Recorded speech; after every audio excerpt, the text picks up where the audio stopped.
আমরা মেয়েরা সবাই কম বেশি খুব চুল নিয়ে ভুগে থাকি। তো তাই ভাবলাম বাড়িতে একটা রেমেডি শেয়ার করি। এটা অনেক জায়গাতেই অনেক ভিডিওতেই আমি দেখেছিলাম, কিন্তু নিজের ওপর যখন অ্যাপ্লাই করলাম তখন দেখলাম না, এটা আমাকেও বানাতে হবে। তাই এটা বানিয়েছিলাম, তাই তোমাদের সঙ্গেও শেয়ার করছি।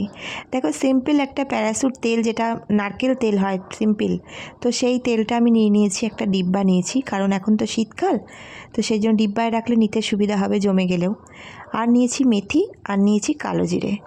দেখো, বাটিটা আমি গ্যাসে বসিয়েছি, কিন্তু খুব গরম করে নিয়েছি, দিয়ে গ্যাসটা অফ করে দিয়েছিলাম।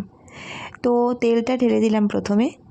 এই তেলটা বেশি আমি নিইনি, প্রথমে অল্প করেই করব, কারণ মেথির তেল তো বেশি তো লাগানো যায় না, ঠান্ডা লাগে একটু। তো যাদের ঠান্ডার ধাত আছে তারা কিন্তু একদমই এটা ইউজ করবে না। তো যাদের ঠান্ডার ধাত নেই বা অল্প অল্প ঠান্ডা লাগে, তারা কিন্তু সপ্তাহে 2 দিন এটা ইউজ করতেই পারো।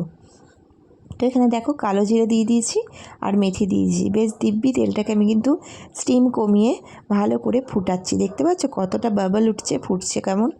তো এইরকমভাবে ফুটাতে হবে পুরো। গ্যাসের স্টিম কিন্তু কমিয়েই এটা ফোটাতে হবে, বাড়ালে কিন্তু পুরো জিনিসটা পুড়ে যাবে একদম। তো যাই হোক, হয়ে গেছে। আমি দেখো ছেঁকে নিচ্ছি বড় একটা ছাঁকনির সাহায্যে। তো এটা বড় ছাঁকনি দিয়ে ছাঁকতে হবে, ছোটো ছাঁকনি দিয়ে ছাঁকলে কিন্তু ভালো মতো করে তেলটা বেরোবে না। তো দেখতে পাচ্ছ কালারটা পুরো চেঞ্জ হয়ে গেছে। এইবার এই তেলটাকে আমি যে ডিব্বাটা রেখেছিলাম সেই ডিব্বাটার মধ্যেই ভরে দেবো। তারপরে প্রত্যেক দিন রাত্রেবেলা, মানে যার যেরকম স্যুট করে, যদি ঠান্ডার ধাত থাকে তাহলে কিন্তু সপ্তাহে 1 দিন দেবে, আর যদি ঠান্ডার ধাত না থাকে তাহলে সপ্তাহে 2-3 দিন আরাম থেকে দিতে পারো। রাত্রেবেলা মেখে শুয়ে পড়বে, সকালবেলা উঠে শ্যাম্পু করে নেবে, কারণ তেল মাথায় বেশিক্ষণ থাকতে নেই। আর এটা যেহেতু মেথি আছে, ঠান্ডা তেল, সেই জন্য বেশিক্ষণ মাথায় না রাখাই ভালো। তো সকালবেলা শ্যাম্পু করে স্নান করে নেবে, দেখবে চুল ওঠা মানে বন্ধ হয়ে যাবে, আর চুলটা কত সুন্দর শক্ত হবে, আস্তে আস্তে কালো হবে।